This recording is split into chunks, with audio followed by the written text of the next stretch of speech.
টাকা fuel card দিতেছেন শুনতেছি। আমরা তো গাড়ি কিনছি অনেক আগে, পুরাতন গাড়ি।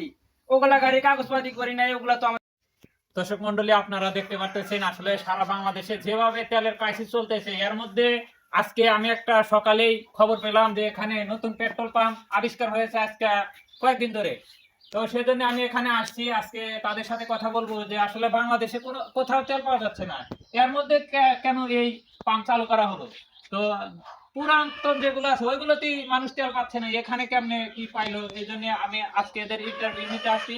কিন্তু এসে দেখি যে একদম খালি পেট্রোল পাম্প, লোকই নাই, তেল নেওয়ার লোক নাই। কিন্তু বাংলাদেশের সব জায়গায় লাইনের পর লাইন লেগে আছে। আমি এখন এই পেট্রোল পাম্পে যারা কর্মরত আছে তাদের সাথে একটু কথা বলবো, আপনারা সবাই শুনবেন।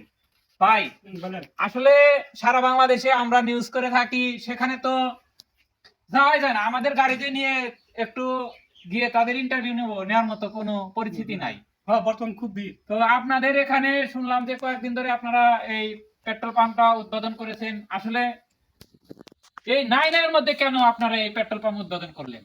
এটা মনে হয় যে বর্তমান বাংলাদেশে এত পরিস্থিতি খারাপ যে তেল পাওয়া যায় না, গেলে প্রচুর সিরিয়াল। তো তাই আমরা এটা নিজেরাই এটা আমরা তৈরি করছি। এখানে মানে নিচ থেকে মানে অকটেন পেট্রোল বের হয়, আমরা এটা নিজে তৈরি করছি। এটা আমরা আপনাকে দেই, সার্ভিস দেই। এটা খুব ভালো। মানে আপনারা কোনো দেশ থাকেন না, ডাইরেক্ট মাটির নিচ থেকে তুলতেছেন? আমরা তুলতেছি, এটা আমরা নিজেরাই এটা তৈরি করছি মাটির নিচ থেকে। তো জীবনে অনেক পেট্রোল পাম্প দেখছি, আসলে এরকম পেট্রোল পাম্প আমি এটাই প্রথম দেখলাম যে এরকম পেট্রোল পাম্প বাংলাদেশে আছে। কিন্তু আমি বুঝি নাই যে এটা আপনারা একবারে মাটির নিচ থেকে তুলতেছেন। তো আসলে আমাদের দেশের মানুষের তো বুদ্ধি খালি এক নিচে নামান আর একজনের উপরে তোলা, কিন্তু কেউ চেষ্টা করে না যে আমাদের দেশে যে কত কিছুর খনি আছে নিচে, এটা কেউ ভাবে না। কিন্তু এই জন্য আমরা নিজেরাই তো আসলে আমরা কথা বলতেছি আপনার না না, তেল দেন, আমার গাড়ি আমার বন্ধ হয়েছে, কতদিন ধরে নষ্ট হলো।